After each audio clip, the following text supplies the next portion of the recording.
Hi everyone, I'm Mohammed Al-Burgli and I will give you today a lecture on the literature review and critical writing, critically critiquing research reports and papers. Learn outcomes. By the end of this lecture, you should be able to demonstrate a good understanding of the meaning of the literature review and its underlying aims, find literature and structure an effective literature review, critically assess research materials, distinguish between descriptive and critical writing, and hence writing a literature review more critical. We'll start with the concept of the literature review. What is a literature review?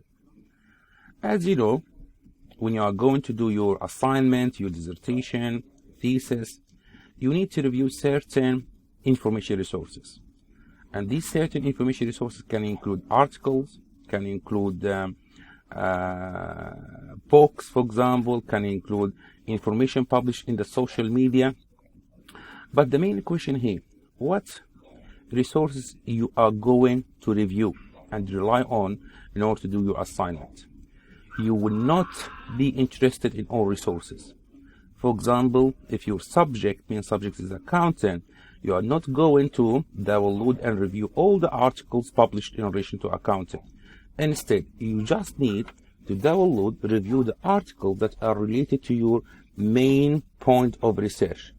For example, if you are doing a research on performance measurement, you just download the articles and review the articles that are related to this research point. You are not interested on downloading some articles on corporate governance or other topics or other points. Then, given this, we can define the literature review as a selected analysis of existing research which is relevant to your topic. Then we are talking about something is relevant to your topic. We are not interested in other articles. We are just interested in the articles or the resources that is related to your point of research. And this is the literature review. Why do we do the literature review? Why we need to spend time on searching, downloading some articles and then review them? We have different reasons here. The first reason is to provide background information. As you know, as a PhD student or master student, you are required to develop a research proposal. And this research proposal would include different sections. And the first section is called the conceptual background. We have this section in hand now. And in your dissertation, you are required also to develop a literature review chapter. Then, in the literature review chapter and the conceptual background section in your proposal, you are required to provide background information about the main topic of your research. These information can be definitions about the main concepts involved in your research, can be information about the integrated component of a certain system if you are interested in researching or investigating certain system, and can be like historical information and information on the recent innovations in the field related to your point of research. So, by providing such information, it would enable the reader to have a good understanding of the main concepts involved in your research before proceeding and reading the rest of your research. As well as it would show the reader and the examiners that you have a good background information about your topic. You understand the terms and the concepts involved in your topic. However, you cannot provide such information unless you review the previous work. You download the articles and review them. The second point, to establish importance of your topic.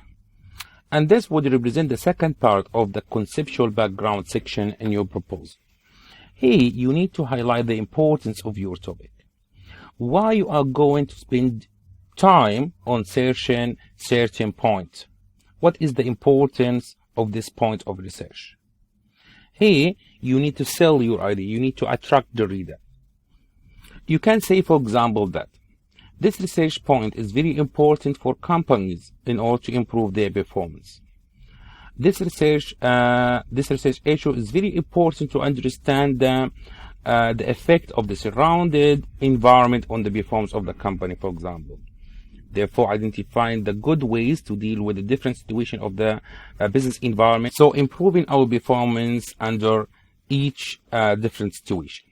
However, you cannot make up this importance. Instead, you need to go to the literature, read the articles, relevant articles, in order to highlight this importance, bring it to your research or your proposal, and supported by evidence from the literature. So, highlighting the importance of your topic would represent the second part of the conceptual background section in your proposal. So far, we reviewed the literature in order to provide background information and in order to establish the importance of your topic.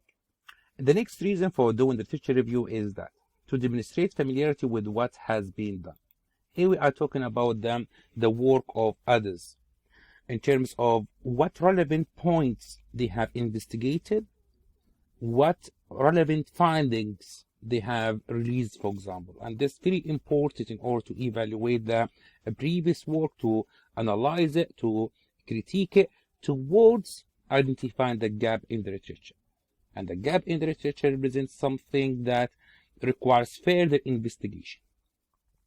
Then, for the third reason and the fourth reason, these will represent the last part of the conceptual background section in your proposal.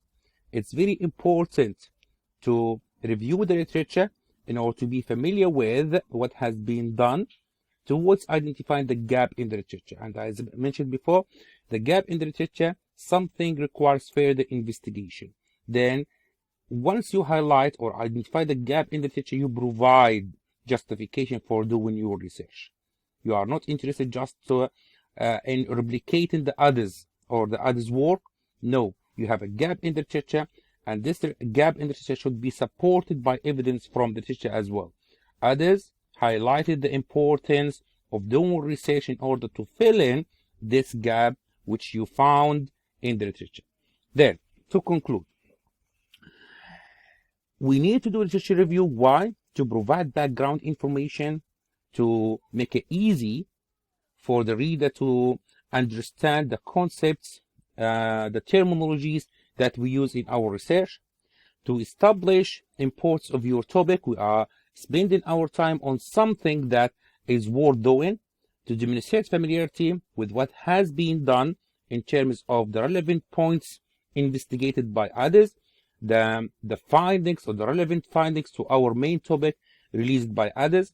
And these would help us in order to evaluate the work or the previous work, to analyze it, to criticize it, towards identifying the gap in the literature. And the gap in the literature here, something requires further investigation, will provide you with justification of doing your work. Then all these points can be done by doing the literature review. Now we need to talk about the gap in the literature in more details. So far, we know that the gap in the literature represents something that requires further investigation. And you need to identify the gap in the literature. Why? In order to justify the need for your research. We have different types of gap in the literature. Some of them will be more suitable for PhD-based research, and the others will be more suitable for the master degree-based research.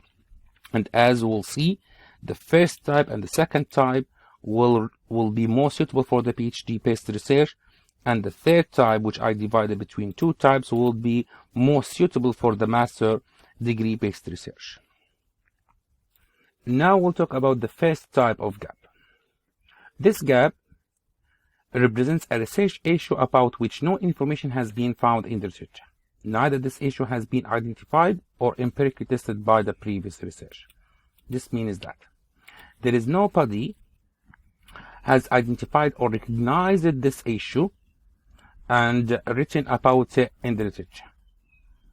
And there is no study investigated this issue in practice. For example, a researcher gathered some data or relevant data about this issue, analyzed it, and provided some findings. Then, this research issue is a totally new research issue. There is nobody wrote or identified, recognized this research issue before in the literature. To explain more, imagine that you are working for a certain company and you are faced by a certain practical issue, and you decided that to investigate this issue. That's why you went to the library, or you try to search the relevant articles or research on Google, for example, and although download some relevant articles related to the main topic in relation to this issue, and you review these articles, and you couldn't find any article where this issue has been identified, and you couldn't find any article where this research issue has been empirically tested. This research issue then would allow you to claim the first type of gap in the literature, the gap that we are talking about now, the first type of gap. What do you do? What do you need to do next is to establish the importance of investigating such a research issue. However, while there is no previous study investigated this issue before, whether theoretically or empirically, how can you identify the importance of investigating such a research issue? In this case, you need to contact some experts, practitioners, and ask them their opinion on the importance of this research issue, how they will benefit from any research conducted in relation to this research issue.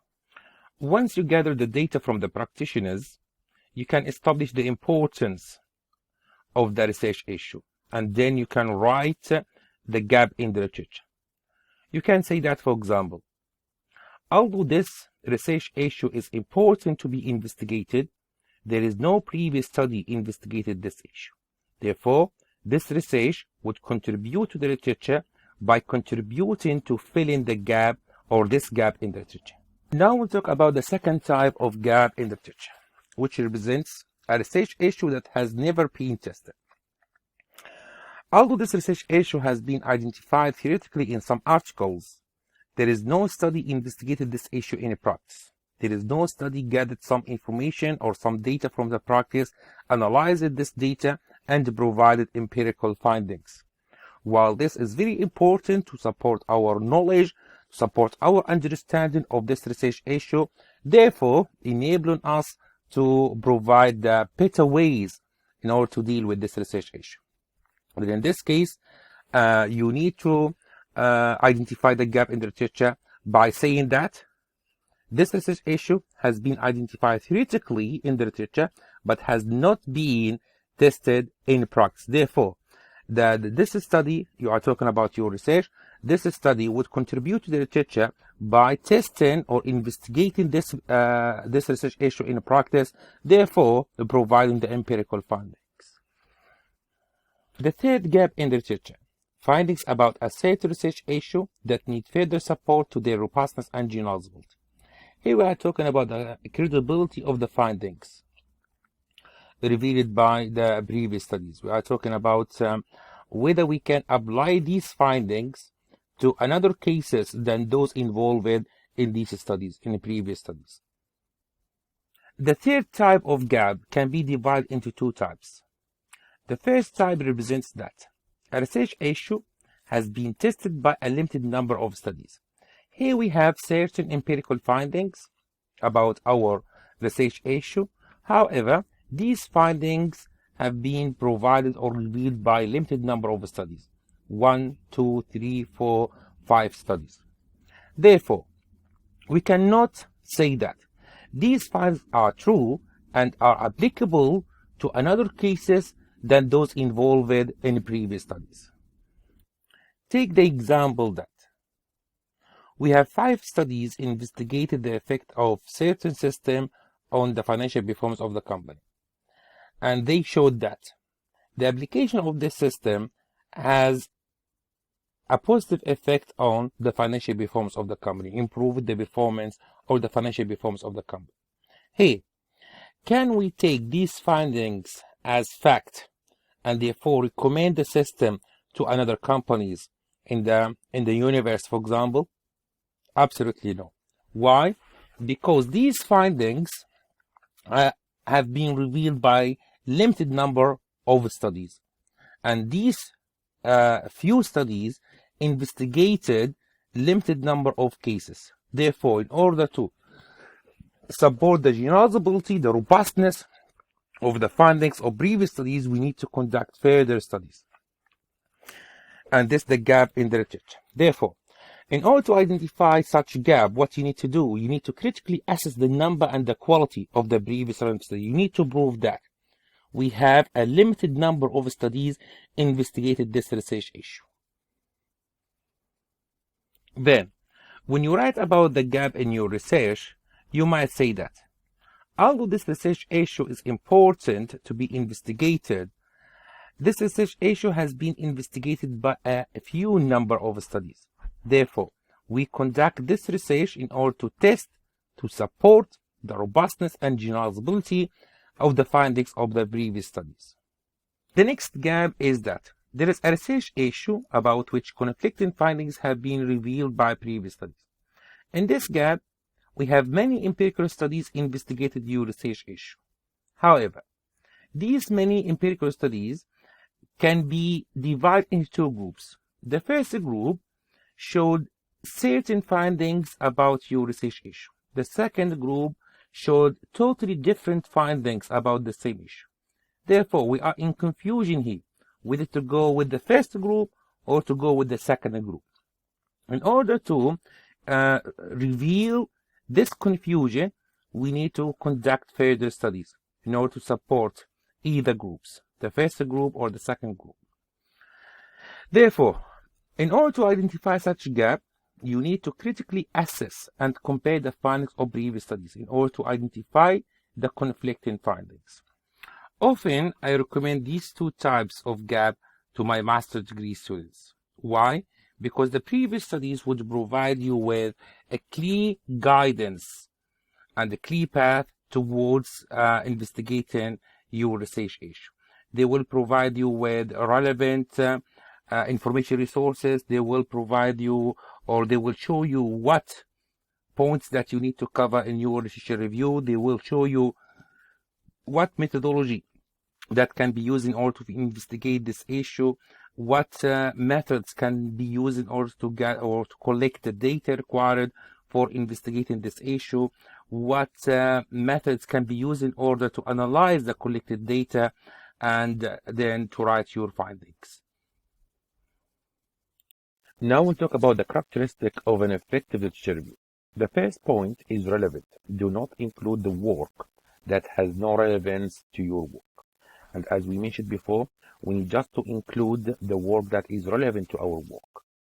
And in order to achieve this point, what you need to do, always keep your research questions, objectives, and aims in your mind. Use them as a filter in order to distinguish between what is relevant and what is not relevant to your work.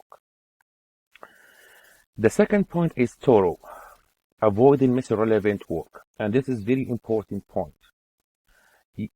You don't need to miss the key studies or the key authors in your field of research. You need to, for example, if you are talking about a certain system, you need to include the publications of key authors or the inventors of the system. You need to review them, cite from them, okay, in order to show that you are familiar with your field of research. You know the key authors, you know the key studies relevant to your work. Citations, use correct format for citations. Here in Soft University, we use the Harvard referencing. Then you can use this style of reference in order to organize the references list. And you can use the alphabetic order when you cite in the content of your research, okay? And you cite from different authors and you need to put them in one citation. Then you can use the alphabetic order in order to order the authors. A critique, try not to simply summarize. Suggest if you think the research is good, bad, what could be improved, what you have learned. And it's very important point. Here I can distinguish between the traditional writing of the literature review and a critical writing of the literature review. In the traditional one, The researcher will review study by study and will write on each study by saying that, for example, the study aims at the point, the main objectives of the study. Will just list the objectives. The study used a certain methodology and we'll talk about the methodology. Then go to the findings and just describe the findings. And this, to be honest, okay, it's not like the correct way or the correct academic way of writing literature review or of writing about a certain study. Rather than concentrating on the study, what you need to do, you need to concentrate on the point of the research or the derived points or the sub points, if you like. Then you need to concentrate on the point and you need to gather data from different articles about this point. And you need to establish a good discussion about this point. And you need to, for example, distinguish between what is good, what is bad. Okay, you need to, after that, when you distinguish between them, you can provide your opinion. Okay, you can provide, for example, till this point we learned 1, 2, 3, but we missed the third and the fourth point, which require more investigation or more examination. Then you need to be critical rather than you need to you summarize the previous work. How to find literature? Here we have different methods for finding or searching the relevant resources or the literature. The first method, I recommend you to start with the Wikipedia. Wikipedia can be a good starting point for searching the relevant literature, although it's not recommended for the academic work. However, as I mentioned, it's a good starting point. It will give you an idea about the definition, concepts related to your research point, and will provide you with a reference or relevant reference list, which you can go through and take the article, for example, and search for the article. It's a good idea. Here we have an example. Search for the obesity on the Wikipedia. We have the example here. I will go to Google. I will write obesity, and after that, Wikipedia. Click enter, and here, just click and open. As I mentioned before, this website is a good starting point for your search for the relevant literature. Here we have the definition of the obesity, and we have the contents. This website will show you what points that you need to concentrate on or to understand before doing your research. For example, the effect on health, the causes, and we have different relevant points as well. By reading this, will broaden your knowledge about your research topic.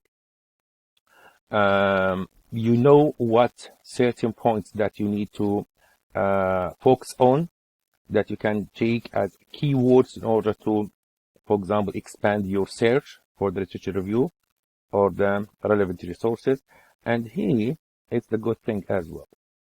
If you scroll down to the end, here we have the references, and this will provide you with a good start. You can take, for example, one article here. We have different articles, and then you can take them, search for them in order to get more reliable resources and in order to do your literature review. The second example here, or the second method, is to Google Scholar. It's very important, and especially for the open access articles. Search for the business strategy. We have an example here. You can go to Google again, just write Google Scholar and open it, and here we'll write business strategy. And we have here many articles. Some of them are open access. If you just open it, you will get the whole article. You can read it and review it and cite from it. And in order to refine or manage your search, you can go here to we have different periods. You have since 2020. If you press it, then you will get the most recent articles, and you can organize the range, for example, from 2000 till 2020 search, and in this case Google Scholar will bring to you just the articles within this range. And we have also something else. For example, we have the advanced research. If you go to the left corner here, go to the advanced research, you can here customize or refine or organize or manage your search with all the words.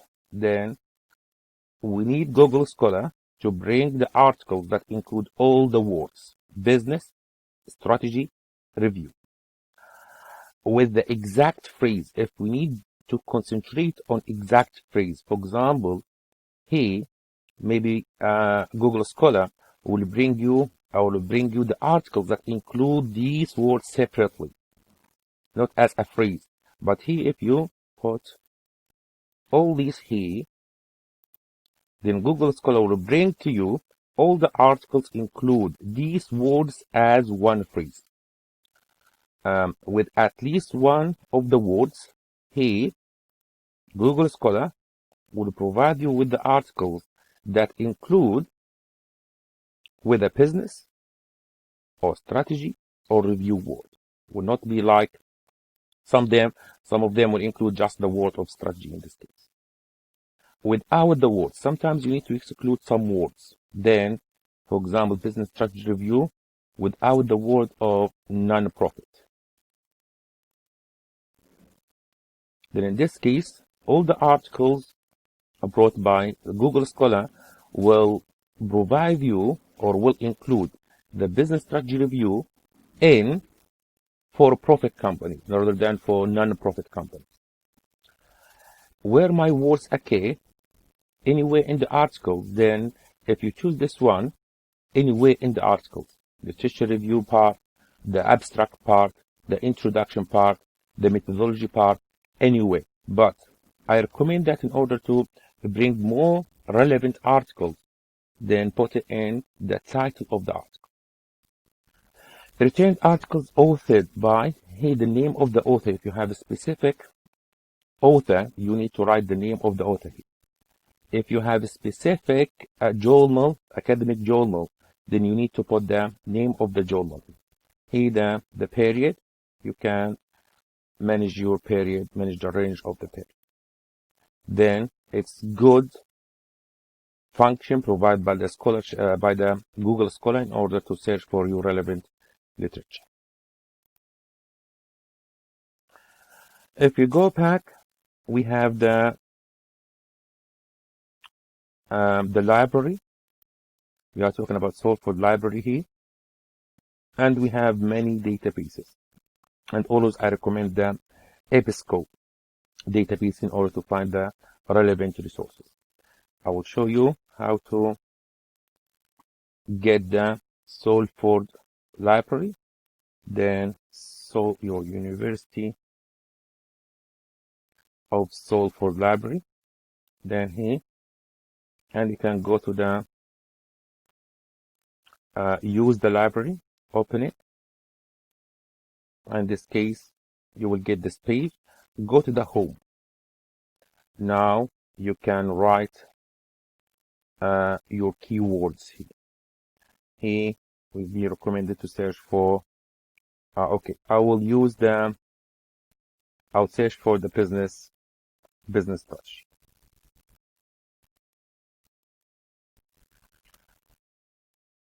Here we are. We have all the resources relevant to the business strategy, relevant to our keyword of research. Then you can manage your search here. You have different characteristics. For example, sort by relevant or date, newest, author, title. You can refine your search.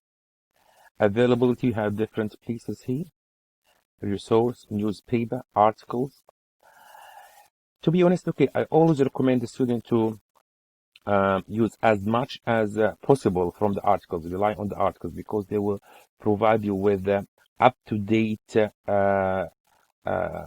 findings about your research point or issue. You can, for example, manage the duration, the period here. You can, for example, regarding the subject, sometimes the business strategy are investigated within different subjects. And you, for example, if your subject is business, you can choose the business here, the language, okay, the site here, and we have different authors and the journals as well. We have different journals included articles about this research issue. Then you can choose between them, and after that you can do the refine, and you will get the relevant articles. For example, I need to get this article. What I need to do, just go and click it. Full text available. Just click it. Will give you the databases where this article or resource is available. Go to the first one, for example, and here you can read online. And here we are. You can read the resource, review it, and cite from it. Or you can download the book. In order to download the book, you need to go through certain stages. You need to continue, for example, and you need to download this app. Then you will not be able to download the article unless you download this app. Then you need to download it first, and after that you will get the article. If you go back to the library as well, if you are interested in getting some articles about the business strategy, what you need to do here, I will go to the articles, click it, and here all of them are articles rather than books, for example, or another type of resource. If I click this one, full text available, and here we have the different databases where you can find the article. Click one,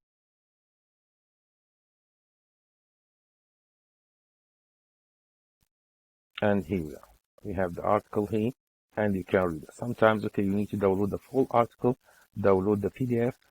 I accept. Then you have the full article, and you can review the article and cite from it. Okay, going back to our slides. We need to talk about the databases. We have the famous one here, EBSCO, and in order to access the EBSCO, you need to go to the databases here. I will choose accounting, submit.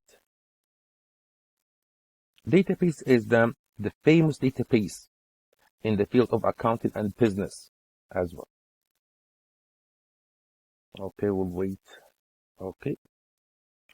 Then here we have the EBSCO all databases.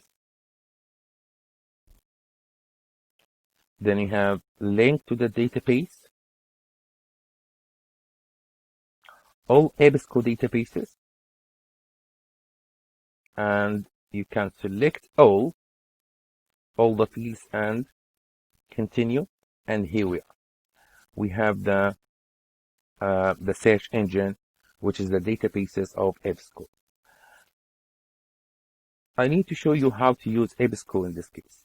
For example, if we need to search for the business strategy, Here we have different options where we need the database to search for this word within the article. Then we have the alt text. Is this a name of the author? You need to search in the title of the article or the subject or abstract, for example. To be more specific, you need to search within the title. Okay, and even you can search for the abstract. Okay, for more relevant, for relevant articles or resources. Go to the title, for example.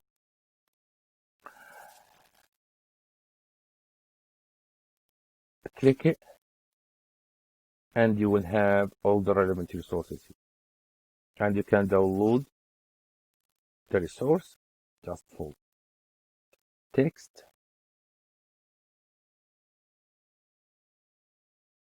And you have the full text here. Going back to our database, I will show you another thing here. The Boolean function. It's a very important function that can help you to manage more specifically your search. Here we have this icon. Have and or not.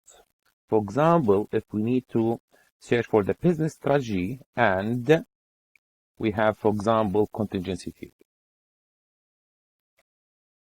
Then we need to search for the articles include business strategy and contingency theory. In this case, all the articles that will be brought here will include these two phrases. And we need to exclude, for example, not non-profit organizations. Then, our search here will focus on the articles that investigated the business strategy by using the contingency theory in the organizations that seek for-profit. Then for-profit organization instead of non-profit organizations. If we click search here, then these are all the relevant articles or resources. Then you can download, review, and cite. Another thing that is very good provided by the library site is the journal search. It's very important. If we go back to this article, for example, and we need to go to the EBSCO,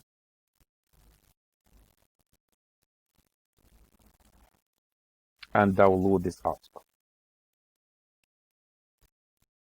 Then we have the article here. While we are reading or reviewing the article, we inspired by the citation from this study. And we need to take this citation or take this study and read it more. What we need to do in this case? We have the Porter 2001. We need to scroll down the reference list, search for, here we have the Porter 2001. And we need to get this article or study. What we need to do in this case? Here, as you can see, this is the reference. We have the name of the author, and we have the publication year, and we have the title of the study, and we have the name of the journal. Here we have the volume number and issue number. And here we have the pages. What we need to do in this case? We need to go to the Harvard Business Review journal. How to do this? Go to the library, close this one. You have the journal search. Write the name of the journal, Harvard Business Review, and click search. And here we are. We have the journal. Click it. Online access. We have different databases here. You can choose one. I will choose the EBSCO. And here we are. we have the journal. We have the different issues. Now, go back to your article or the main article. You have here portal. This the issue number 79. Then go back. You have the publication year first. We have the publication year is 2001. Then go back and click 2000. And we have here different volumes. And as we saw here, the volume number here 79. Then go back, click the 79. Which issue? Here we have the issue number 3. Then we have volume 79 and issue 3. Click it. And you have access to all the articles in the volume 79, issue 3. Now we need to search for our article, strategy and internet. Then we'll go back. We'll search for strategy and internet. Here we are. And we have the full or PDF full text. And you can download it now. And this is the article. Read it, review it, and if you want, you can cite from. Okay. Now we are more familiar with Wikipedia, the Google Scholar, the library, how to search using a database, how to search for the journal article, and I have my gift here. This gift, especially for the master degree researchers or students. We have here this website will give you all the relevant dissertations or thesis relevant to your work. We can use it. This will provide you with the full dissertations and thesis related to your work. Copy, go to Google, and for example, I will use this one. Paste it and click enter. And here we are. We have the site. If we need to search for business strategy,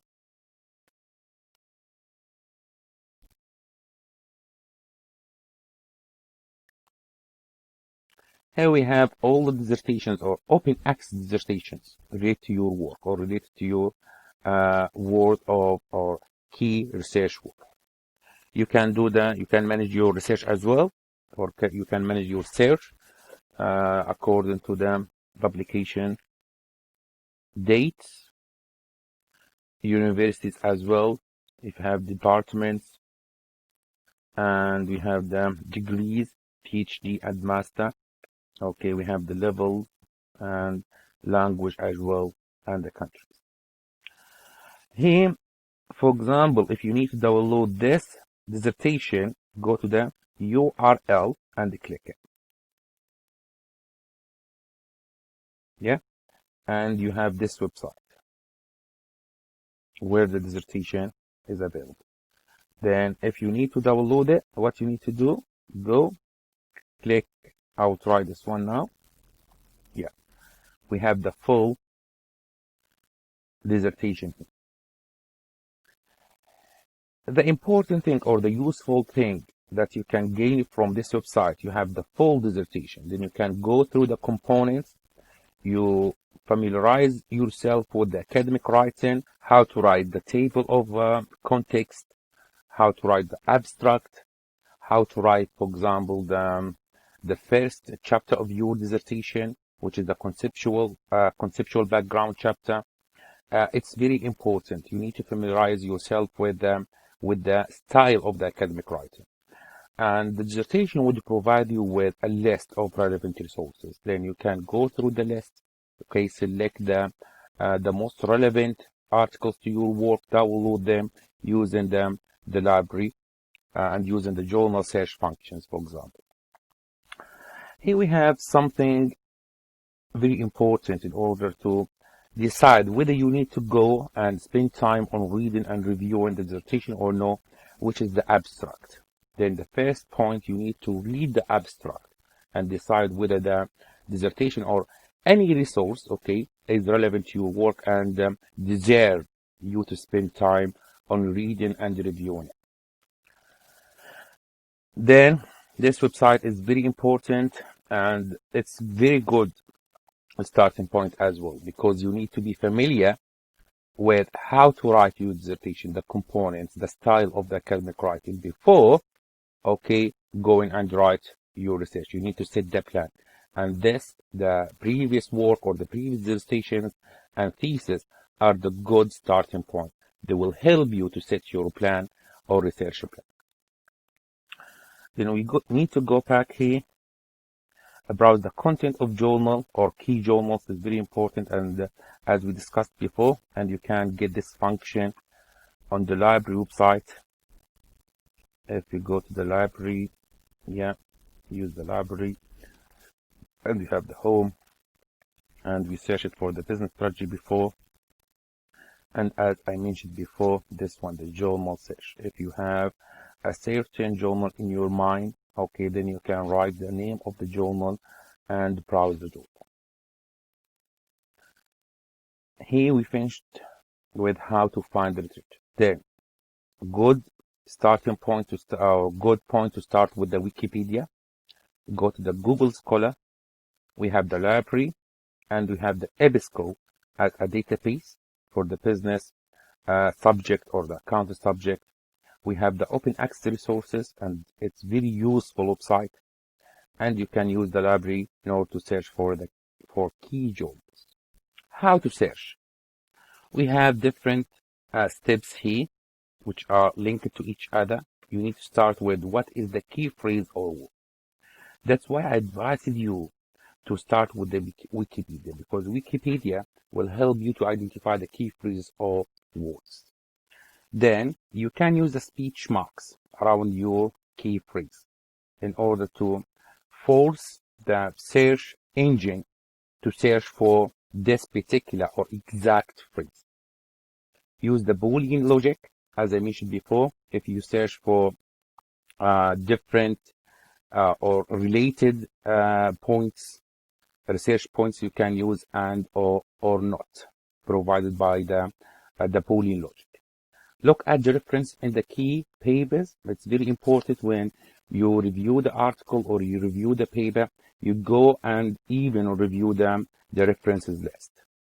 And if you, for example, you need to review certain paper or certain article, you can use the journal search function on the library website in order to search for this article or paper. Strategies in the literature review. You have your research questions and objectives. And now you need to search for the relevant literature. What you need to do? You need first to define some keywords and the phrase as we mentioned before. And in order to define these, you need to rely on your research question or questions and objectives. And as I mentioned before, the Wikipedia site will help you to be more familiar with your research topic and will help you to identify some relevant keywords. Do you search?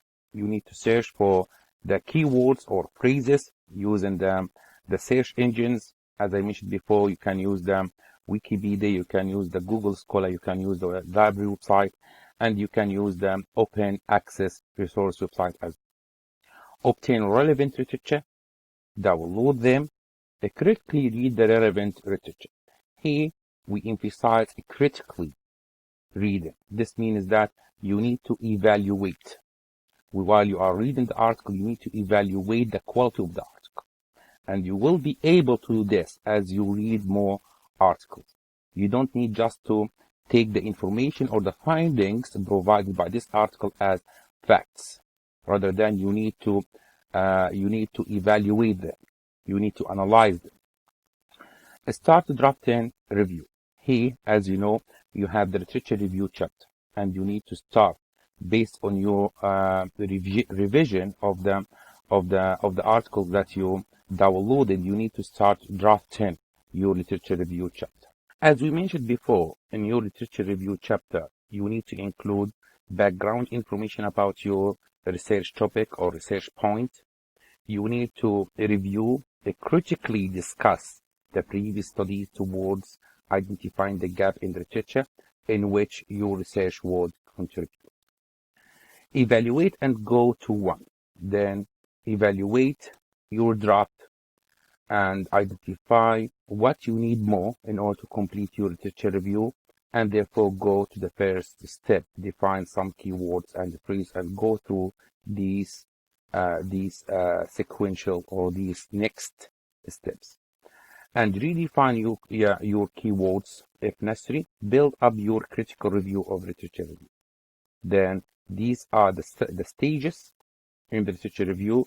You need to go through them, okay, and you need to go through them again till you finish writing your literature review chapter. Tasks of the literature review. While you are reviewing the literature, you need to do certain tasks, and these include summarize, compare, critique, and synthesize, and we'll go through each one in detail. We start with summarizing. You need to summarize the key points of each article. But the question here, what the things that you need to summarize? Here we have important points to summarize while you are reading the article in hand. The first point is the author's name.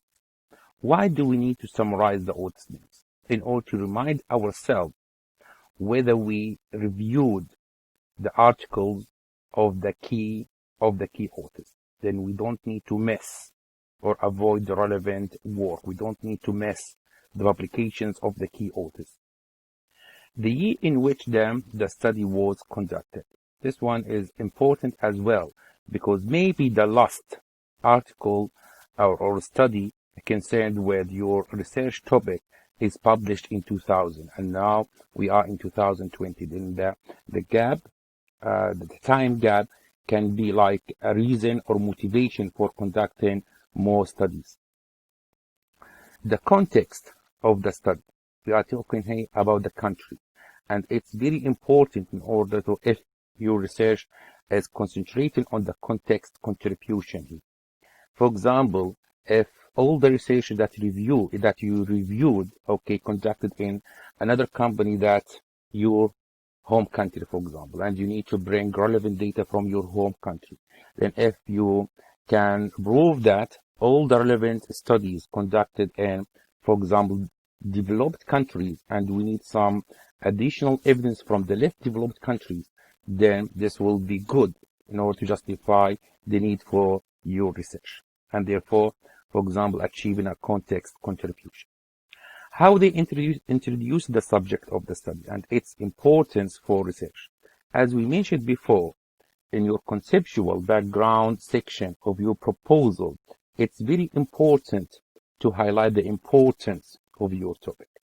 And you can rely on the previous studies in order to highlight this importance, because you cannot just make it up.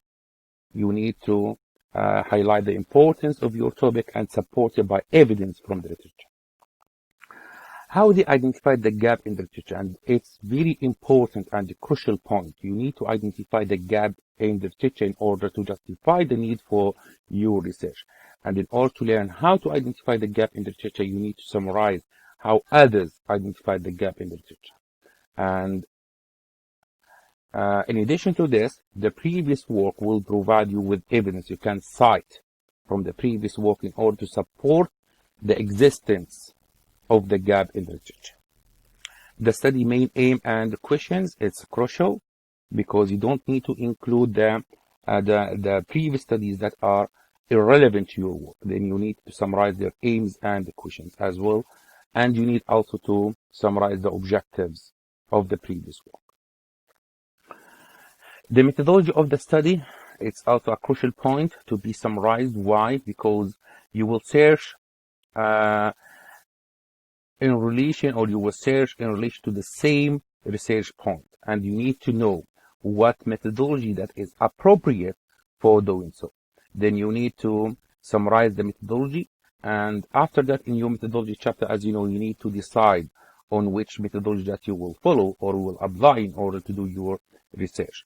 And in order to mention that or identify that this methodology is appropriate, you need to provide support from the literature. Therefore, you need to summarize these, and you need to even summarize justifications, because in the previous work they will provide reasons why they applied this certain methodology. And then you need to take these reasons, cite them in your research in order to support the validity and the appropriateness of the methodology that you are going to use. The findings are very important, because based on the findings, you will know what has been revealed by the previous studies.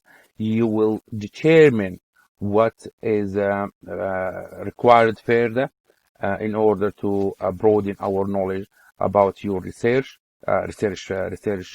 point. And the findings are very important then in order to identify the gap in the literature. Contribution is very important, because the contribution, usually we have two types of contributions. The first type is the conceptual or the theoretical contribution, which represent how your research would fill the gap in the literature. The second contribution is the practical contribution, how your findings will help the practitioners to deal with a certain practical issue. Then you need to distinguish between these two types of the contribution, and you need to know how to write each type, and you need to distinguish between the importance of the research subject and the contribution of your particular research. And you can know that by summarizing the contribution of the previous work. The limitations are very important as well, because each article, at the end of the article, would provide some limitations. Okay, some things that the author couldn't do in the way that affects the findings or the quality of the findings. Then these limitations will provide like justifications, reasons for doing further research. Then, for example, this study, although we have 3 studies, for example, or 4 studies investigated this research issue, but they suffer some limitations. And in my study, for example, I will deal with these limitations. Then, in order to get more quality findings, then the limitations would provide you with reasons, justifications of doing further research. Recommendations based on the study's limitations, they will recommend or write some recommendations for conducting further studies. And these are your evidence that would support your identification of the gap in the literature. And you need to use them. The last thing, the difference from your study. And to be honest, okay, you cannot distinguish or you cannot identify the differences between the previous work and your study unless you read more and more articles. You need to be able to distinguish your study from the previous work. And identifying the gap in the literature, studying the limitations of the previous work will allow you, or even we have another point here, identifying the appropriate methodology for searching your research, your point of research would allow you to distinguish between what is good and what is bad, what has been done and what has or needs to be done further. Then by acquiring or obtaining these abilities, then you can distinguish your study from the other study. In order to summarize the articles, I recommend my students to use this table, to use the Excel sheet. We have the different points which we've talking about now, starting from the author's names till the difference from your study. And we have, for example, the first article in hand. We need to summarize each point here and then go to the second article and summarize the same point. This table will be rather useful for your literature review. Why? Because here, if for example, we are talking about the methodology, you can see what different methodologies were used by the previous work in order to investigate your research point. Then here you can distinguish, you can decide based on this, you can decide based on this comparison, you can decide which methodology will be more appropriate for searching your point of research. Then if you are talking about the findings here, it's very important as well. If you remember, one of the types of the gap in the literature is that we have many studies investigated your research or your point of research, but they revealed conflicting findings. And in order to prove this gap or type of gap, you need to compare the findings of previous work. And this column would allow you to do such comparison and therefore identifying this type of gap in the literature. The limitations as well will help you to identify or support the existence of the gap in the literature and the recommendation as well. Then this table will be very important, okay, for your literature review. The next task of the literature review is that critiquing and compare.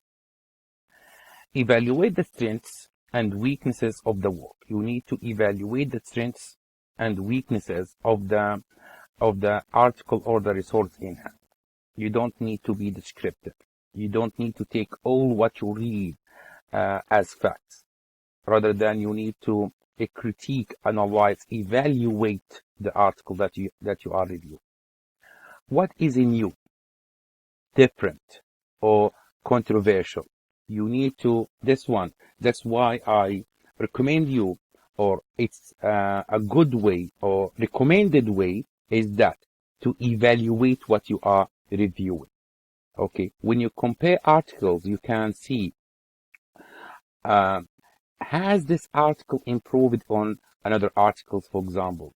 What is the main thing? What is the main contribution of this article?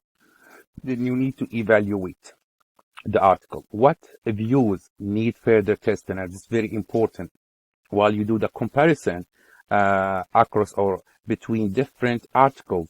You can identify the gap in the literature. And as I mentioned here, when you review or when you compare the findings of different articles, you can identify what things that we need to investigate or search more. Then, especially for the third type, when we have conflicting findings, then we need to support this group or that group, for example. Then we need to conduct further research in order to do so. Then we need to compare the findings of different articles in order to identify what things that need to be further investigated. Here, okay, what evidence is lacking, inconclusive, or too limited? Here, especially if we have example here, for example, if we review the different articles in terms of the methodology, if we go to the methodology here, and we review the data collection, or the data collected for doing this research, and we find that many articles here based their findings on data collected from a very small sample. For example, 4-5 cases. Then the evidence provided by these cases will not be sufficient to support the robustness and the credibility of the findings. Therefore, we need to do a research with bigger sample in order to test the previous the robustness of the previous work, the robustness of the findings of the previous work.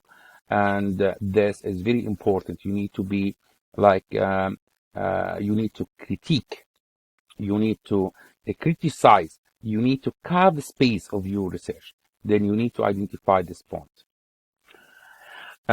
What research designs or methods seem unsatisfactory? And if, for example, if you have just 5 relevant articles or studies engaged in your research point, and they investigate the extent to which certain system is used by the UK companies, and they use the case study in order to do this, to search for this point of research. Case study, as you know, will enable you to include very small number of cases, 1, 2, 3, 4, 5.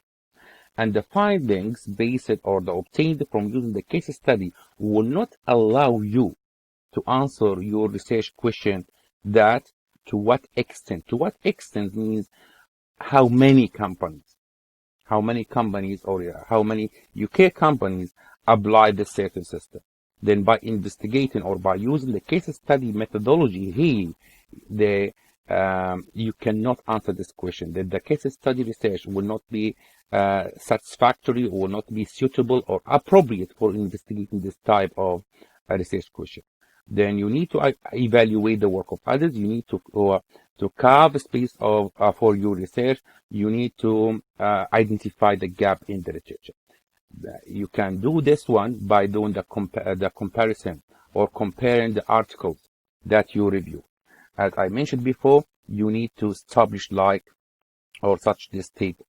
This table will allow you to compare the previous work in relation to different points, and they are all important. Then we'll start with summarizing, and after that we'll do the comparison, and after that we can criticize the work. We can identify the gap in the previous work. We can identify the point that needs more investigation, and therefore justify the need for our research. Why do we need to compare studies? As we mentioned, we need to identify the gap in the literature. To be honest, okay, we need to identify the gap in the literature. We need to justify the need for our research.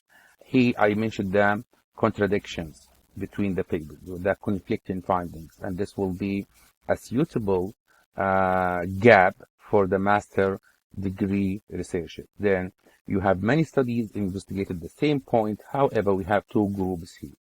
For example, one group revealed certain findings and the other group revealed different findings. Then in this case, what you need to do, you need to prove that we have conflicting findings by comparing the findings of the previous work. Therefore, you need to mention that in order to justify or in order to support either groups, in order to reveal the confusion, okay, whether to go with the first group or the second group, we need to conduct further studies. Then it's very important to compare the previous studies in terms of these important points.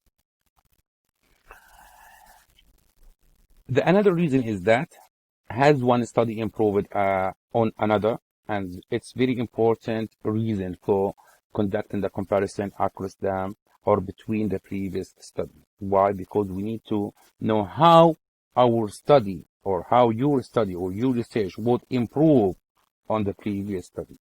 Then you need to evaluate the history of the previous articles. Then in order to decide how each study improved on another and how my research will improve on the previous work. Now you read or you viewed the articles, you evaluate the articles, and now you need to write part of your literature review. That's why we are talking about synthesizing. Synthesizing, by definition, is the process through which separate parts are combined to form a coherent whole.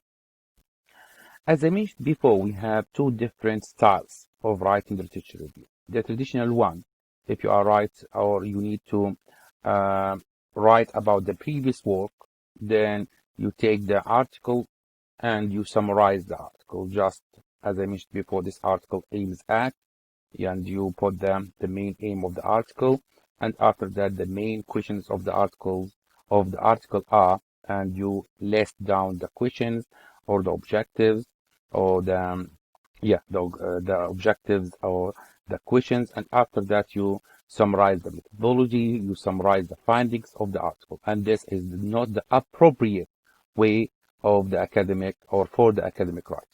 Instead, you need to, rather than concentrating on summarizing the article in hand, you need to focus on developing a discussion about certain point which is relevant to your point of research.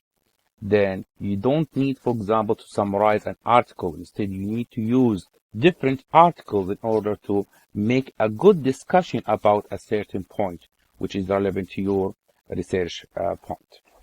Here we have an example of how to synthesize rather than summarize, rather than describe. I will give you time in order to read this paragraph, and after that we'll discuss it.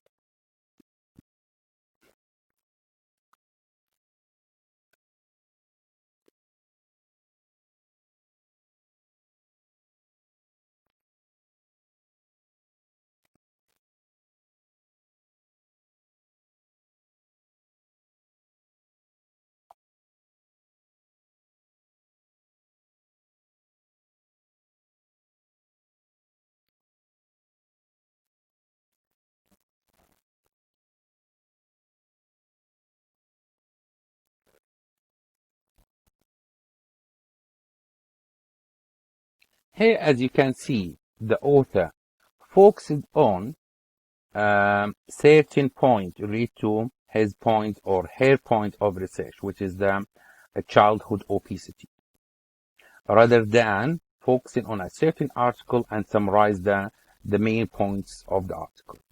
Here, the author gathered evidence or evidence from different articles in order to discuss the point or in order to make a discussion about the childhood obesity. In the popular media or both in the UK and worldwide, a variety of claims about the causes of the childhood obesity can be found. Then the main point here represents the causes of the childhood obesity.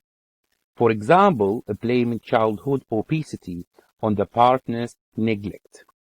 Here we discussed or we wrote or the author wrote about this cause, okay, rather than writing, for example, about the study or summarizing the study of Martin 2007. Then we brought or the author brought an evidence from the article in order to develop a discussion about the causes of the childhood obesity. And we have another cause, lack of children's exercise and ineffective government intervention. Then we use different articles, we use evidence, or we use the findings of different articles in order to discuss a certain point of research, which represents the causes of the childhood obesity. Many of these claims, then, the author here gave his opinion, his opinion based on his evaluation of the previous work about the certain point, the cause of the childhood obesity. Many of these claims appear to be emotive and simplistic. However, and careful scrutiny is required to assess the validity of these. Then he, the author, okay, evaluated the work of others about a certain point of research, and then he identified the gap in the literature, identified the need or what things that needs further investigation, why we need to do further study. Then this the synthesizer. Then you need to use evidence from different articles, different resources in order to develop a discussion about relevant point of research, rather than just going and take one article and summarize the article or summarize the main point of the article. Then this is the synthesizer. This is the good way or the appropriate way of writing your research, rather than using the traditional way of summarizing. General thoughts for writing a literature review. Try to see the big picture.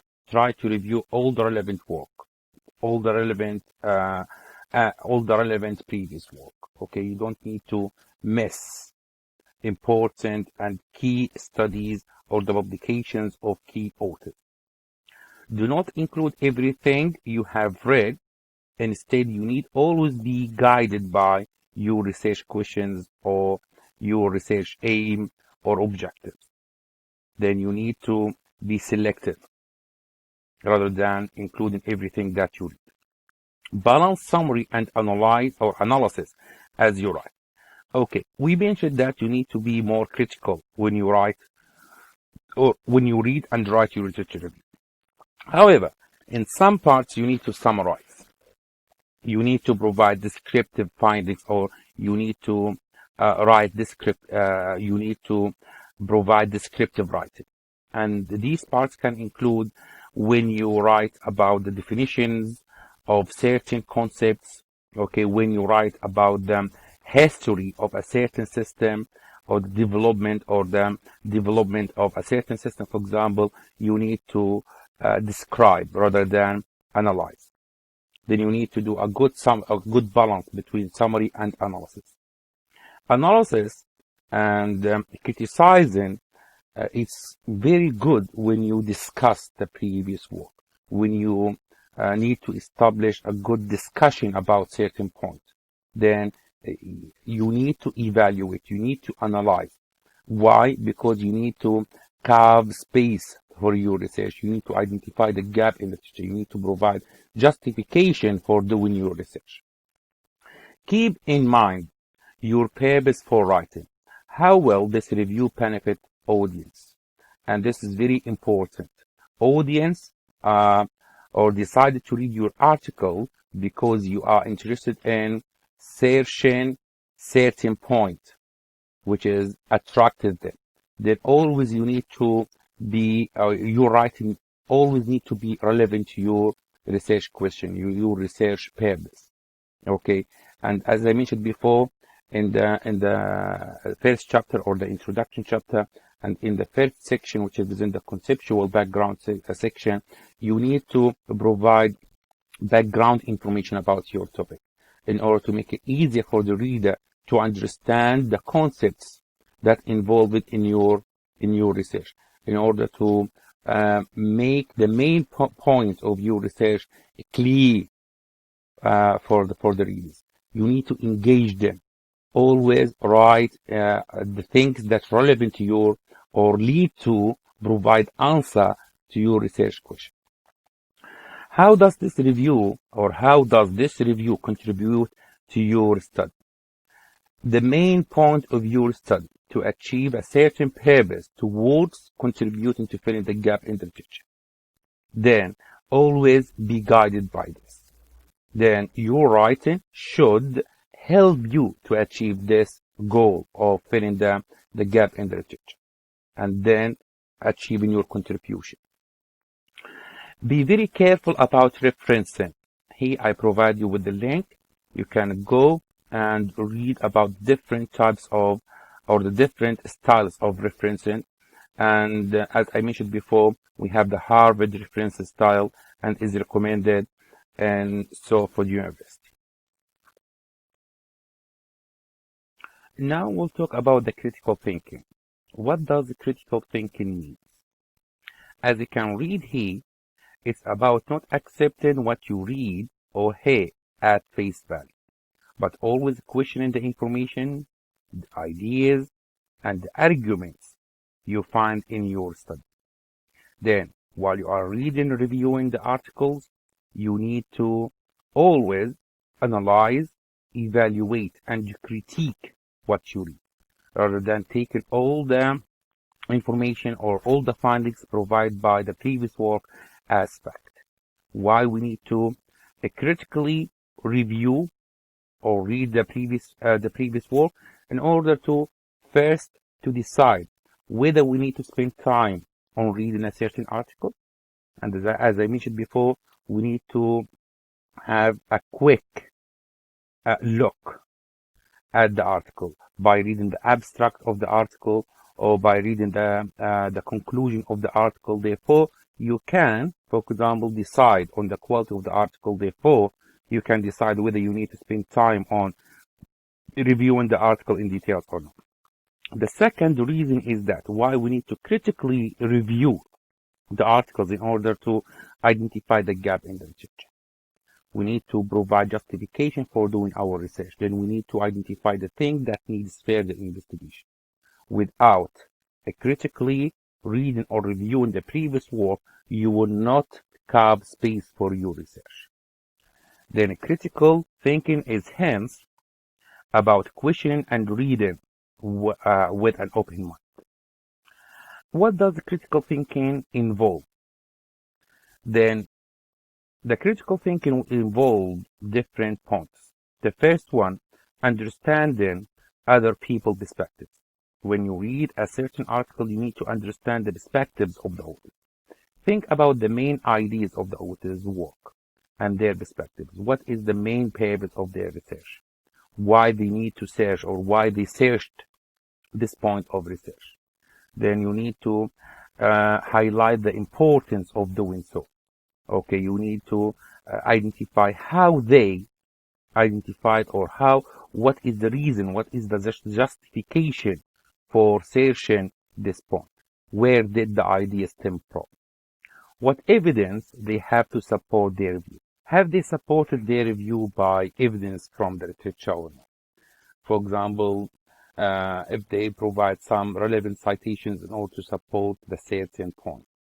And this is very important point, and that's why I recommend you always in your research, specifically in the conceptual background section of your introduction chapter or your proposal, you need to highlight the importance of your subject, the importance of your research point, and you need to support this importance by evidence from the literature, by some citation.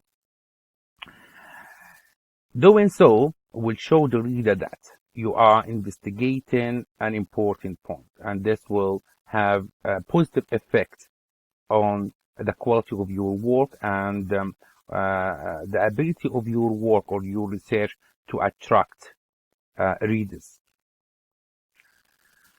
The second point, weighing up evidence. You may ask, who is the author?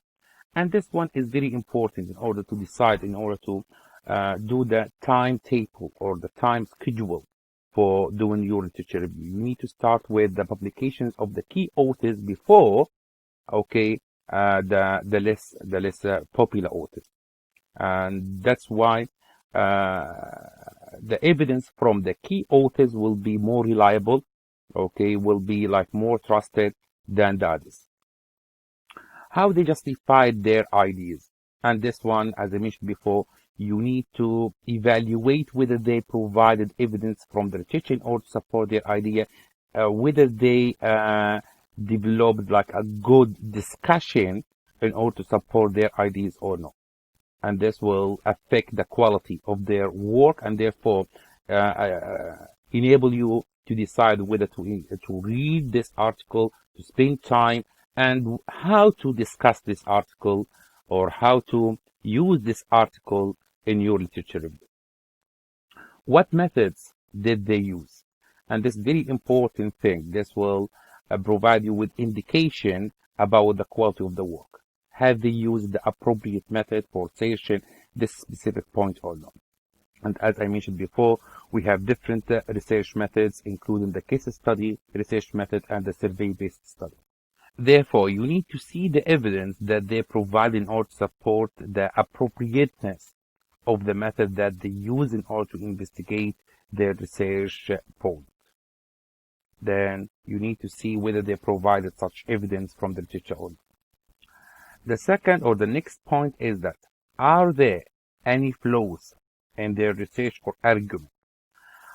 Or have they written in the way that is coherent and serve them the main purpose or the main question of the study or not? This very important thing.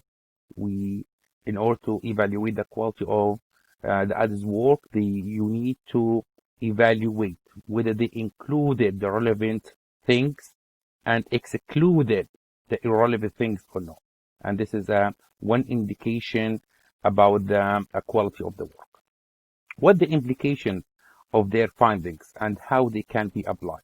Here we are talking about the contribution of the findings.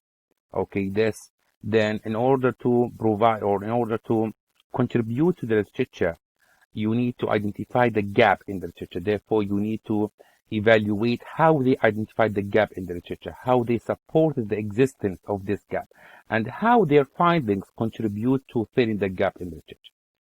And this will be a very important indication to the quality of the work or the academic work. The next point is checking for bias and false premises. When can a researcher or the article be biased? When the author focuses on one side of a view and discard of others. And I have an example here. For example, when a researcher, for example, supports the effectiveness of a certain system and discard the effectiveness of other systems. Okay, maybe if the researcher, for example, investigated them whether implementing a certain system will improve the financial performance of the company, and the findings support this importance or this a positive effect of this system. However, the researcher has not investigated whether there is another system employed or applied at the same time with employing or applying the considered system. And the positive effect on the performance or the financial performance of the company is not because of applying the considered system, no, because applying another system. Then you need to evaluate, you need to identify if the researcher missed this point or not. Okay, and what evidence that they provide in order to show that no, this positive effect on the financial performance of the company is because this particular system is not because of the other or another system. Then you need to weight the evidence and you need to decide on this point of evaluation. What does false premises mean? It represents incorrect assumption of an argument, which makes an argument itself weak or illogical. I have an example here, is very important example. If the streets are wet, it has rained recently, then the research issue can be falsely defined as following: why has it rained while we are in summer? Then, from the beginning, they started with false assumption. Maybe the streets are wet, but not because the raining. It's because another thing, for example. Then they build on this assumption in order to identify their research issue, which is why has it rained while we are in a summer? And this maybe will be false. Why? Because it's built in a false premise or false premises or false assumption. Why? Because maybe the main reason for making the streets wet is not the raining, is another reason. Then you need to investigate, evaluate this point in order to make your decision on the quality of the article. Making comparisons between different ideas, theories, research methods, and findings.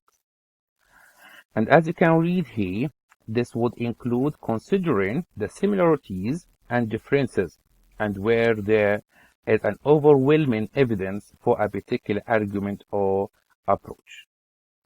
Here, in fact, we compare the previous articles in order to identify differences between them and in order to identify the gap in the literature.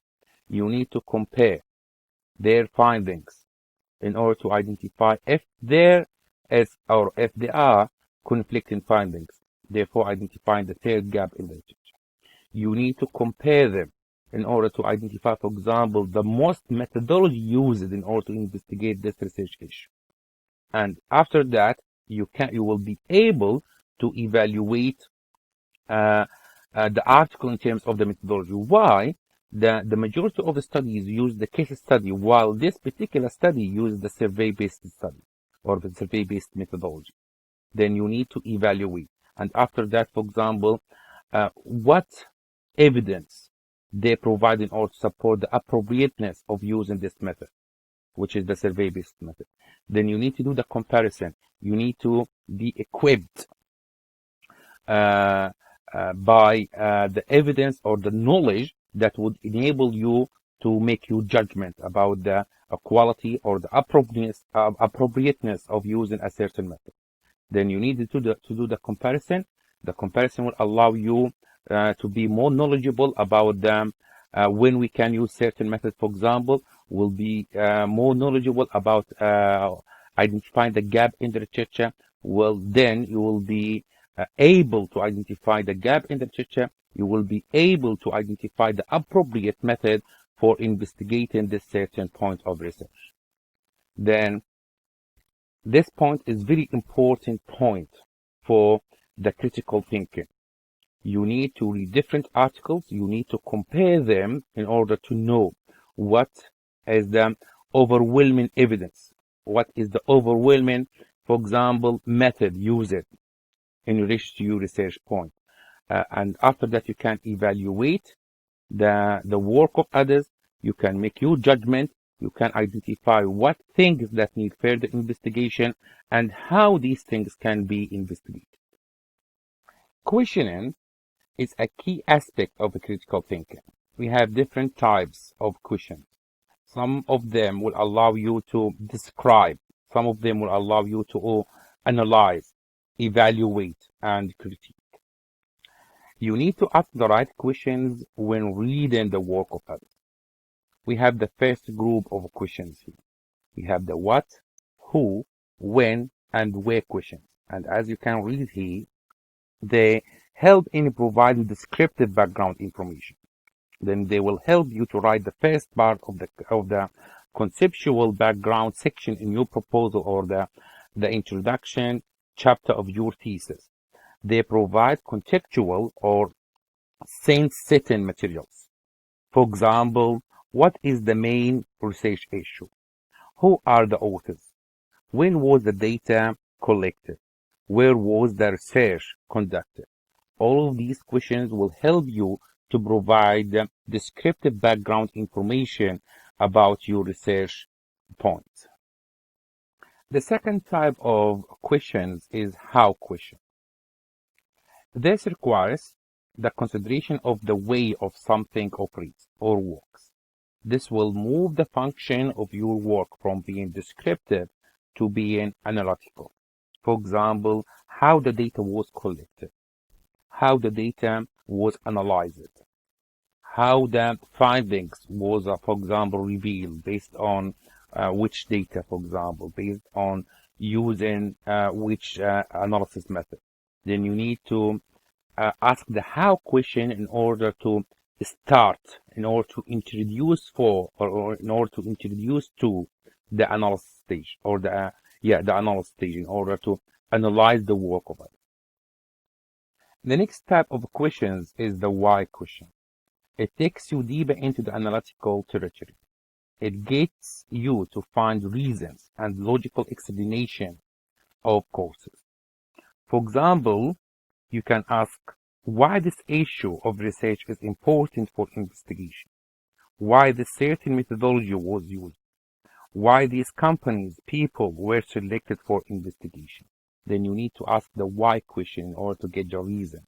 And the reason should be justification and provided by the author, and should be supported by evidence from the literature in order to support the evidence, therefore support the quality of the article or the quality of the argument.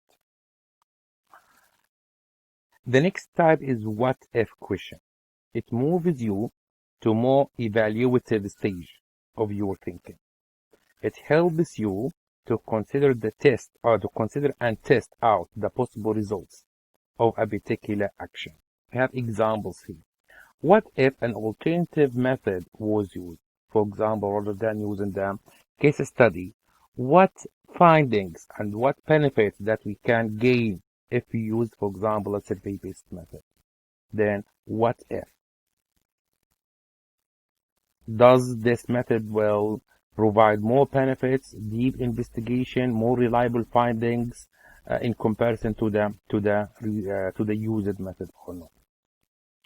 What if there is other factor than the investigated one affects the implementation of certain system? For example, if this particular article or study investigates the effect of implementing certain system on the financial performance of the company, and the findings showed that this system is effective or has a positive effect on improving the financial performance of the company. However, the article missed that. Simultaneously, the company or the companies that implement the concern system have implemented another system. And in fact, the positive effect on the financial performance of the company is not because of the effect of the concern system, it's because of the effect of the another system. Then you need to ask yourself, what if? What if questions in order to evaluate the quality of the work of it. The next type of questions is the so what question. It's the key question for evaluation. So what? We are talking about the value of the findings of previous work. It gets you to think about values and discriminating between the most and least important factors in any situation. It also helps you to think through and justify your own position and discuss its importance. What or so what? Okay, we have these findings. So what? What is the benefit? What is the value of these findings? How we can benefit, how we can use, how we can apply these findings. Okay, then we are talking about the contribution of the findings, how these findings would contribute to filling the gap in the literature, how these findings will benefit or will broaden the knowledge of practitioners. Then we need to ask so what in order to evaluate the work of others. What next? It refers to recommendations and predictions that an argument is put to light. The good article would recommend areas for further investigation. Then we need to ask what next. Then in order to evaluate, or in our evaluation of the others' work, we need to ask what next. What areas of research they recommend for the next or for the further for future research. And it's very important point in order to judge, evaluate the work of it. To summarize, a critical thinking should help you to interpret evidence, data, arguments, etc., and be able to identify the significance to your research question. The critical thinking will enable you to analyze, evaluate the work of others, and identify the most relevant work to your research or point of research. Develop well-reasoned arguments of your own for your research. This is very important thing. That's why we need to critically review the previous articles or the previous work. Why? In order to identify, evaluate their work, identify the gap in the literature, identify what we need to search, or provide justification of what we need to search. Use and draw on evidence to justify your arguments and ideas. And here we are talking about identifying a good evidence from the literature in order to support our argument, or the identified gap, or the gap that we identified for our research or in the literature for our research. Then we don't need to make up the point. We don't need to make up the gap in the literature. Always we need to support it by evidence from the literature, and the quality of the evidence should be high, based on evaluating the previous articles and bringing the evidence from high quality articles. Synthesizing your thoughts and the thoughts of different authors, researchers, theories. How to develop a good discussion about certain points. How to use the evidence from different resources, from different articles, in order to make this discussion. And after that, for example, talking about the evidence by you, or talking about your point of research by using the evidence brought from the other articles, you need to give your opinion. You need to give your evaluation. And after that, identify the main point of the discussion. For example, the need for further investigation.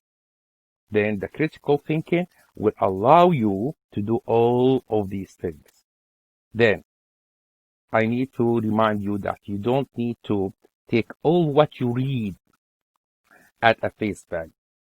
Be critical, be evaluative, and be, for example, in order to write a good piece of academic work, in order to identify the gap in the literature, in order to support this gap, in order to identify the appropriate method for investigating your research, your point of research.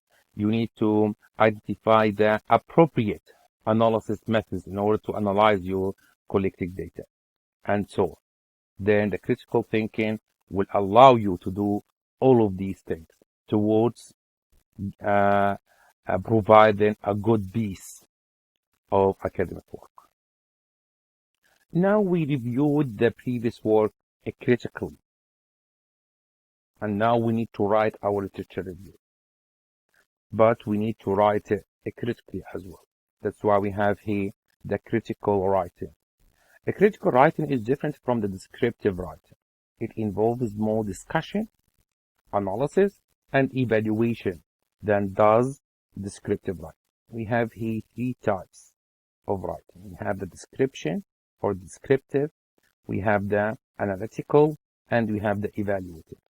Then we'll go through these three types of writing. The descriptive writing, what and how questions. It will describe something, but will not go beyond an account of what appears to be there. We have examples here. For example, you write about facts and figures about a particular issue. You provide details of an organization, your case study, for example, in terms of the name, in terms of the location, in terms of the number of employees, in terms of the its financial performance, and so on. An account of how research was undertaken. Here we are talking about the process it was followed in order to conduct a certain research. For example, if we are talking about the methodology, we are talking about the data collected. They use a survey or questionnaire method in order to collect the data. They send this survey or the questionnaire to 130 companies, and they will allow them, for example, 2 weeks in order to fill in the survey, and after that they collected the survey back, and after that they used certain methods for analyzing the data, and so on. You describe the process. A summary of a sequence of events, and here it's similar to what we explained. You describe the process. Okay, the first step, for example, the second step, the third step, the fourth step. If you are talking about how a certain company implemented a certain system, then you describe the process of this implementation. They have done this first, and after that they done the second thing, and the third thing, the fourth thing. Then you describe the process. Descriptions of what happened in an experiment. For example, you describe. You provide description. You don't analyze. You don't evaluate. You just provide description. You describe the thing.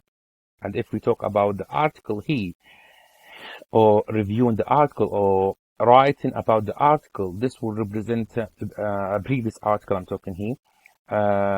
This represents a traditional way of writing the literature review. If you just describing the work of others in terms of the purpose, the methodology, the objectives, the aim, the methods used, the findings, you are describing. You are not you are not analyzing. You are not evaluating. Then that's the first thing, the descriptive writing. And you don't need to focus, or you don't need to make your writing in major a descriptive writing. Instead, you need to focus on the next type or the next types of writing, which is the analytical and the evaluative one. Here we have a phrase that can be used for a descriptive writing. We have, for example, one of the key issues have been raised by the literature regarding a certain point is that. Then you describe. Several reports have shown that. You describe.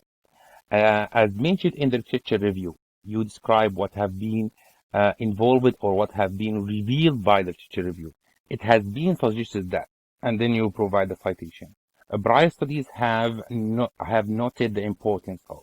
Then the main point here, you use these phrases in order to describe something in your research. The second type of writing is the analytical writing, which represents the first part of the critical writing. It's about answering the question why. Here, I mentioned some points. It's about exploring relationships of ideas or parts of something. For example, why the performance of a certain company is good in comparison with the performance of other companies. To answer the question why, for example, you say because they implement modern management systems, for example. Then you need to explore the relationships or explore relationships between two factors. And you need to conclude that one factor is the result of the another factor, or there is a relationship between them. Then exploring relationships, answer the question why.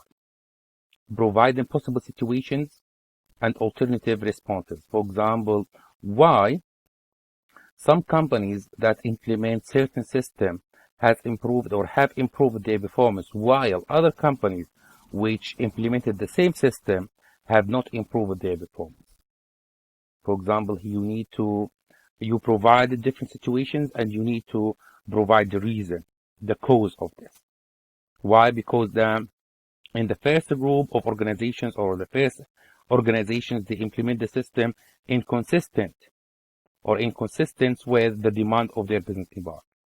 While in the other group of organizations, they haven't done so. In order to do a good comparison, sometimes you need to do, or in order to answer the question why, sometimes you need to do a comparison, okay, between different situations. For example, between different organizations, the performance of different organizations, in order to note the differences and the similarities, and to answer the question why there are differences, why there are similarities. Then the analytical writing, it's very important. You are not describing, or you are not just describing. You are analyze. Okay, you provide some relationships between different factors. You compare or contrast different situations, and you identify the similarities. You identify the differences, and you provide the reasons or the causes of these differences and the causes of these similarities. Here we have some phrases that you can use in your analytical writing.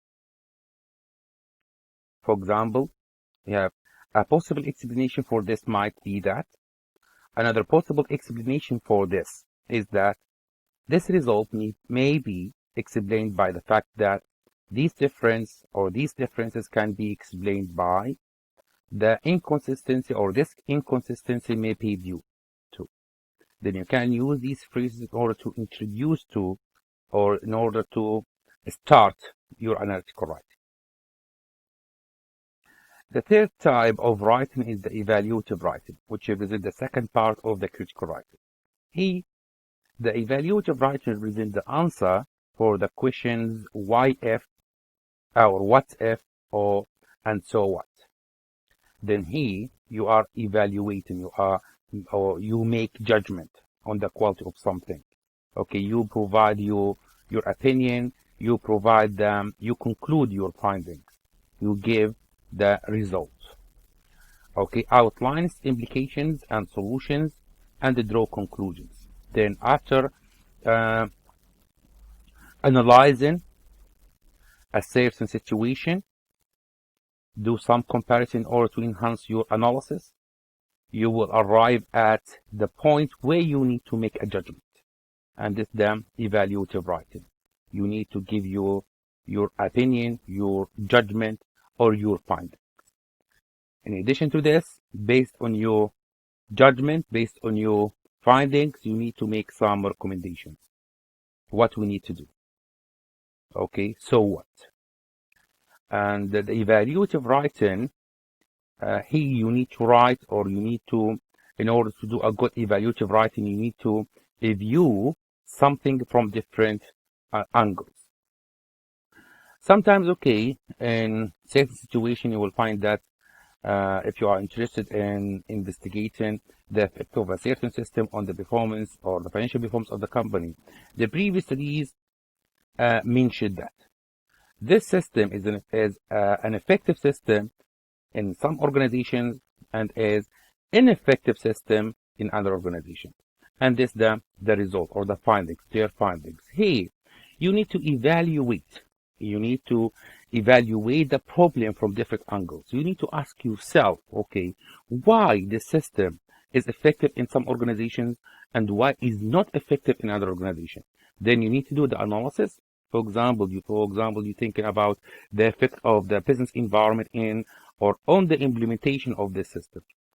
Okay, you think about whether there is a consistency between the strategy followed by the organization and this particular system. You think about the size of the company.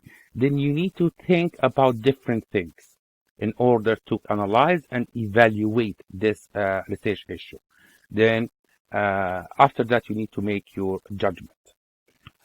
That is the evaluative writing. Then we have here some phrases that you can use in order to start or enhance your evaluative writing. This method of research can be criticized for. Then you analyze the method, and now you need to make your judgment. Okay, then criticize it for 1, 2, 3, 4, 5. The reasons. These findings provide empirical support of the ideas suggested that. Then you make a connection, or you make support, or you provide support of an idea. Then you evaluate whether these findings can support certain idea or not. These findings provide a basis for understanding. Then you give your opinion. Okay, you have certain findings, you arrived at certain findings. Now you need to make your judgment, your evaluation about the value of these findings. This finding can or has implications for understanding how. These findings raise the possibility that. Then you evaluate. Okay, so what? You need to answer the question, so what? Here, in order to conclude, we have 3 types of writing. We have descriptive writing, we have the analytical writing, and evaluative writing. To be honest, okay, in order to do a good critical writing, sometimes you need to start with a descriptive writing. And after that, okay, you need to go to the analytical writing. You need to answer the question 1. And after that, you need to make your judgment and reflect or present your judgment using the evaluative writing. However, the good academic work will make a good balance between the 3 types of writing. You will describe, analyze, and evaluate. Okay. Here we have a link here. It's very, in this link you can, there is a quiz whereby you can evaluate your understanding of the 3 types, or the 2 types, to be honest, the 2 types of writing, the descriptive or the critical, because the critical here will include the analytical and evaluative writing as well. Then if we go here, just paste the link here, and you will get this site, and you can go to the step 2. We have here an activity. You can go through the activity in order to distinguish between descriptive and the critical writing. Here, for example, will provide you with a statement, states what happened. Is this one a descriptive or a critical? It states what happened. In your writing, just you describe what happened. Then this clearly will be descriptive. This then the correct answer. Then you go further, and we have here gives the story so far. Then just you tell the story. You tell what happened. You don't analyze. You don't evaluate. Then this will be descriptive. And so then you would be provided by the different statements, and you can choose the correct answer. Test your knowledge. Test your obtained knowledge about the critical and the descriptive writing. In addition to this, we have another exercise here. We have here three paragraphs, and we need to identify the paragraph that is written in a critical way and the paragraph that is written in the descriptive way. We'll start with the first paragraph. I will give you time in order to read through and make your judgment.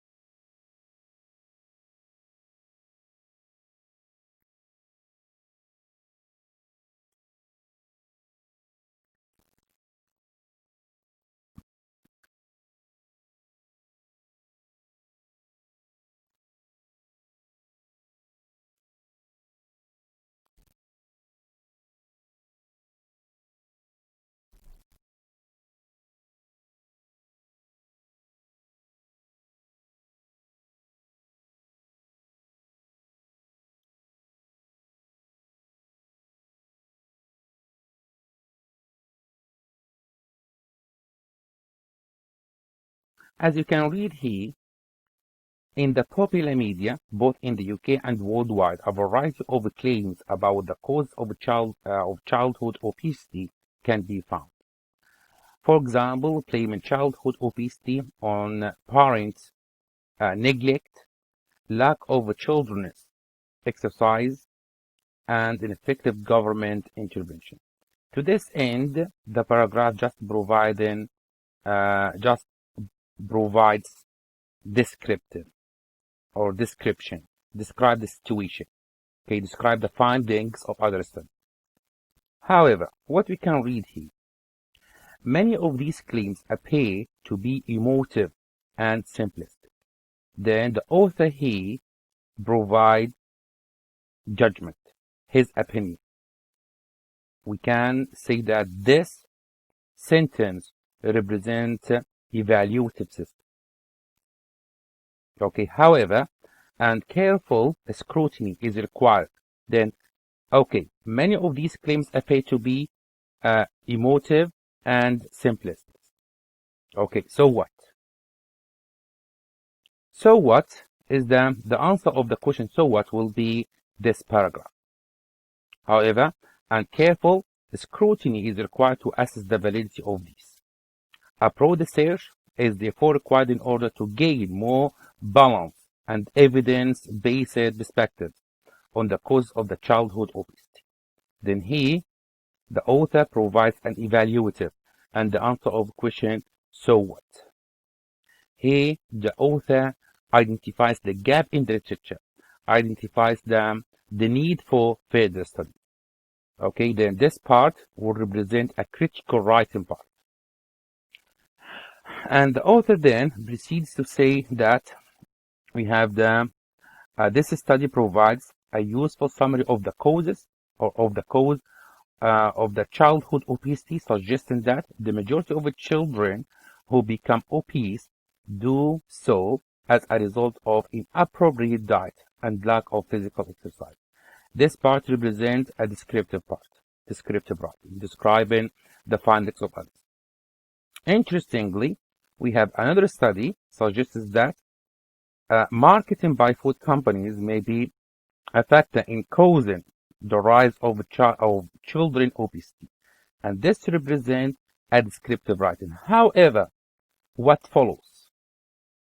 It should be noted that although he is writing from a US perspective, his comments may nevertheless be relevant to the UK. Then he, what next? Or so what? That's the answer of the question, so what? Then the author here introduce the context-based contribution for his or her study. Okay, we have evidence from the USA, and this evidence, okay, we don't have such evidence from the UK. However, the situations in both companies may be similar. Then what we need to do here, we need to investigate the same issue in the UK and provide findings that will allow us to test the correctness and the robustness of the previous studies findings. Then in general, we can make judgment about this paragraph, and I will say it's a critical paragraph. Okay, the author started with descriptive writing and then evaluative writing, okay, towards identifying the gap in literature, towards identifying the need for conducting further studies, and he even or she even introduced the type of contribution. Here we have the context based contribution, meaning that we have similar studies conducted in different parts of the world, but we don't have such studies in a certain part of the world. Therefore, we need to investigate the same issue in order to provide or in order to test the correctness and robustness of the other studies findings. Now we'll go to the next paragraph. I will give you time in order to read and give your evaluation or judgment on whether this paragraph is a descriptive based paragraph or a critical based paragraph.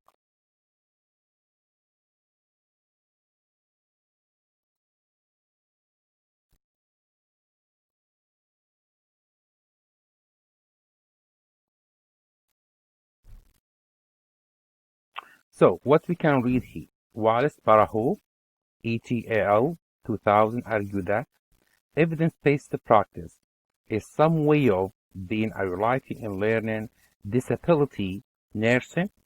More recent work by McKendry and Boyd 2006 has suggested a more optimistic perspective. The later paper used a questionnaire to investigate attitudes towards research among learning disability nurses in Scotland and England. Then, to this end, the author just described what has been done by two previous studies. What is next? Research utilization among this population seemed to be much higher than was the case with Baraho's sample from Northern Ireland. Then here, the author starts evaluating the studies. Here, the author evaluates the sample used in the Baraho's study. Both papers used the same method of research, but McKendry and Boyd were able to draw conclusions from a much greater number of respondents, 632, as opposite to 87. Then the author here is making comparison between the two studies in relation to the sample of the study. Then in the second study for McKendry and Boyd, okay, they surveyed 600, or they get a response from 632, and in the study of Baraho's, the answers or the conclusion was drawn based on the responses from 87 respondents. And this is likely to mean their findings are more robust. Then the researcher or the author made a comparison between two studies and noted the difference between the two studies in relation to the study sample, and then made his or her judgment. Then evaluate and made the judgment on the quality of the work. And therefore, although this paragraph started with a descriptive writing, but after that the paragraph went to be evaluative writing. Then this paragraph in total, in general, can be evaluated as a critical based paragraph. Now we'll go to the last one. Okay, we have the answer here. It's descriptive, but I will give you time in order to answer why we evaluated this paragraph as a descriptive based paragraph.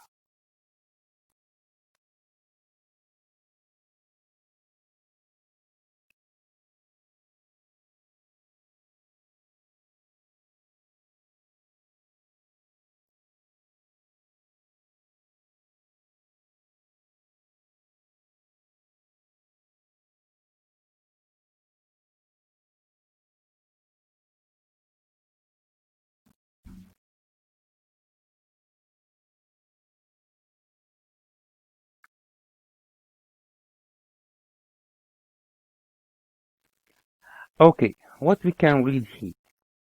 BSC, which is the abbreviation of the system called Balanced Scorecard, was introduced by Robert Kaplan, a professor of accounting at Harvard Business School, and David Norton, consultant in Nolan Company. The first appearance of Balanced Scorecard was in Harvard Business School Journal, January-February 1992, within an article entitled The Balanced Scorecard Measures That Derive Performance. Since its emergence, Balanced Scorecard has engaged a considerable attention, whether in practice or among academic research.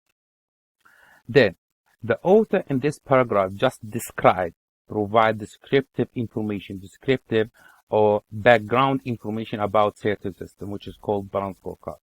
Provide information about the main authors or the main inventors of the system. Provide, for example, information about where the first article about the system is published, and provide some information about the popularity of the system. Then the author in this paragraph has not analyzed or evaluated certain point. Instead, he or she provided background information about certain systems. That's why we categorize this paragraph, or we consider this paragraph as a descriptive based paragraph. Okay, what we have here now, we have the resources, relevant resources. Then we relied on these resources in order to write this lecture. Then you can go through them, okay, download the resources or the articles, and you can get more information about how to write the literature review, about critical writing, and about descriptive writing. And here we have more resources. To this point, we arrived at the end of the lecture. Then I hope it was useful and you gained more information about how to write your literature review. You enhanced your relevant skills. Then please watch the video, review the relevant learning materials which are available on the platform, and if you have any question, please contact me, and this is my email address. Now I will say goodbye.